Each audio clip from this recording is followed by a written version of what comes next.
Há cerca de 40 anos, Yuri Bezmenov, desertor da KGB, alertou sobre um ataque ao Ocidente por via de uma subversão ideológica de esquerda. Baseando-se em uma cena clássica de Vila Sésamo, Bezmenov pediu aos líderes americanos que tirassem as bananas dos ouvidos, poucos o escutaram.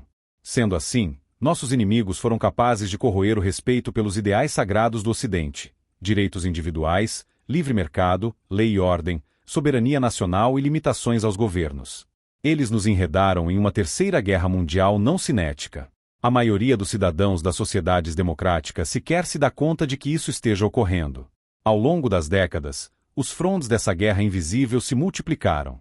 Isso vai de acordo com o que se lê em Unrestricted Warfare, livro sobre estratégia escrito em 1999 por 2 coronéis da Força Aérea Chinesa que atualizaram as máximas de Sun Tzu sobre como esmagar os inimigos através de uma profusão de estratégias e frentes.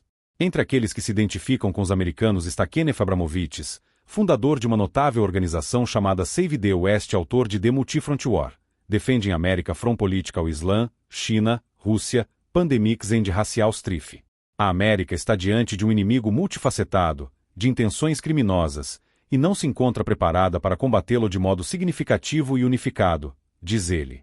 Codificando seus inimigos por cores, Abramovich pôde iluminar a multidão de perigos que enfrentamos. De acordo com ele, os principais inimigos são os vermelhos, os verdes e os azuis.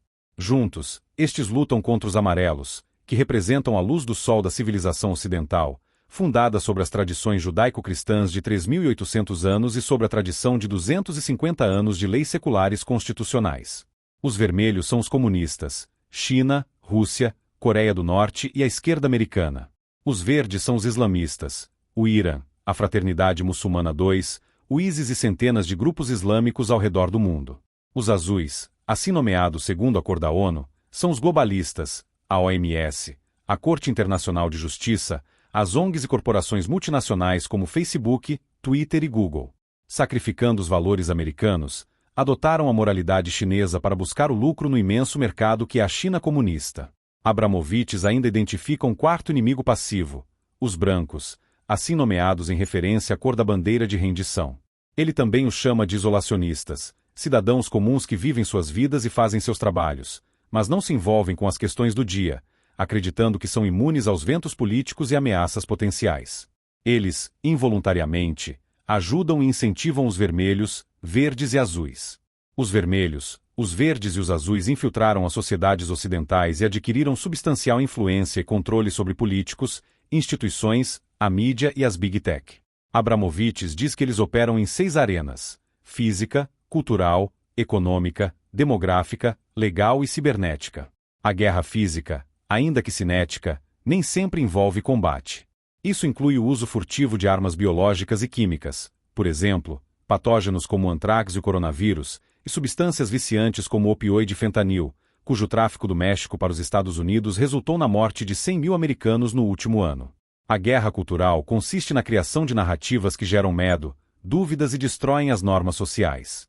Algumas dessas narrativas visam a suprimir certos tipos de discursos, e a outros, redefini-los, neutralizá-los e transformá-los em armas, como na novilíngua da novela distópica 1984, de Orwell. Tais narrativas são propagadas por um crescente exército de agentes nas universidades, na mídia e no sistema educacional, e por organizações como Black Lives Matter e Antifa. A academia, sobretudo os esquerdistas departamentos de humanas das universidades, tem sido muito eficiente em recrutar e treinar esse exército através da doutrinação de jovens estudantes impressionáveis, com a teoria crítica da raça, o paradigma da diversidade, igualdade e inclusão e teorias falaciosas sobre fluidez de gênero. Hipnotizados por teorias vagas, mas empolgantes, com seu idealismo jovem desvirtuado por argumentos ilusórios, passam a nutrir noções messiânicas. Depois de graduados, logo se dão avidamente a revisão da história nacional e a caluniação de princípios religiosos e éticos. No fronte econômico, políticas como a de meio ambiente, justiça social e boa governança, bem como o Green New Deal, são ataques flagrantes à prosperidade da nação. Muitas corporações americanas têm promovido hipocritamente essas políticas, estrangulando a atividade econômica doméstica ao mesmo tempo em que avançam negócios na China, o país mais poluente do mundo. Advogando pela justiça social em sua própria terra, ignoram as atrocidades chinesas sobre a população do Tibete, de Hong Kong, sobre os uigures e os Falun Gong. Discursando em favor da boa governança nos Estados Unidos, apoiam e ajoelham-se perante a China autoritária. A guerra demográfica é mais evidente em nossa defasada fronteira ao sul, mas tem sido travada em muitas direções e é uma ameaça enorme à segurança nacional. Apenas no último ano, 2 milhões de pessoas, do Haiti, Chile, Somália, Eritreia, Síria, Iraque, Afeganistão e outros países que levantam preocupações referentes ao terrorismo, adentraram os Estados Unidos ilegalmente. A campanha pelos direitos do aborto também é parte do plano de interrupção demográfica. Se o aborto lhe parece razoável, a seguinte estatística deveria dissuadi-lo. Em 2021, o aborto foi a maior causa global de mortes, 43 milhões, mais do que o câncer, a malária, o HIV, cigarros, álcool e acidentes de trânsito somados. A guerra legal, ou a luta jurídica contra a civilização ocidental, é evidenciada pela miríade de ações judiciais contra os direitos da primeira emenda. As corporações são coagidas a ter quadros de diretores e funcionários com diversidade, às custas da competência e da excelência. Professores universitários são demitidos, censurados ou cancelados por pensar errado. Estabelecimentos sofrem ações judiciais quando se recusam a oferecer serviços que vão contra as crenças religiosas de seus donos. Durante a pandemia da Covid, o Poder Executivo usurpou direitos individuais e dos estados através de diversos mandatos federais. As municipalidades e os governos locais impuseram padrões arbitrários de funcionamento para estabelecimentos comerciais e escolas.